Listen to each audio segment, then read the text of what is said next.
విద్యార్థుల fee reimbursement నిధులు వెంటనే విడుదల చేయాలని వైఎస్ఆర్సీపీ విద్యార్థి విభాగం రాష్ట్ర అధ్యక్షుడు Chaitanya working president Ravichandra demand చేశారు.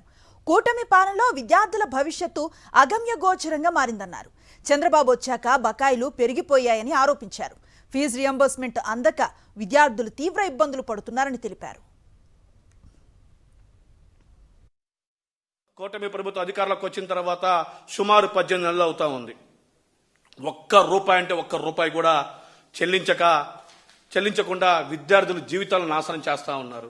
ఈరోజు ఇప్పటికైనా కూటమి ప్రభుత్వం ముద్దు నిధులు విడిచి ఏ అయితే పెండింగ్లో ఉండే ఫీజు రింబర్స్మెంట్ బకాయిలు సుమారు 7,800 కోట్ల రూపాయలు, అంటే 6,600 రూపాయలు ఫీజు రింబర్స్మెంట్, 2,200 రూపాయలు మన స్కాలర్షిప్లు బకాయిలు ఏవైతే ఉన్నాయో 7,800 రూపాయలు, ఏవైతే 7,800 బకాయిలు ఉన్నాయో తక్షణమే రిలీజ్ చేయాలా, విడుదల చేయాలని చెప్పేసి వైఎస్ఆర్ కాంగ్రెస్ పార్టీ విద్యార్థి భాగం డిమాండ్ చేస్తా ఉన్నాం.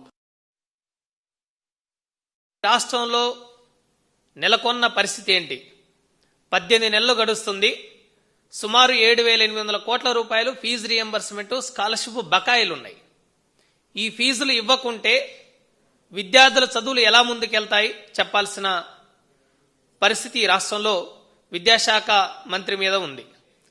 మొన్న విద్యార్థి సంఘాలతో నారా లోకేష్ ఒక మీటింగ్ నిర్వహించి మేము రియంబర్స్మెంట్ ఇస్తాము, 4,200 కోట్ల రూపాయలు గత ప్రభుత్వం బకాయిలు పెట్టిందని చాలా అసత్యంగా, అసంబద్ధంగా, అవాస్తవాల్ని వక్రీకరణతోటి విద్యార్థి సంఘ నేతల్ని నమ్మించడానికి చాలా ప్రయత్నం చేసి విఫలమయ్యారు.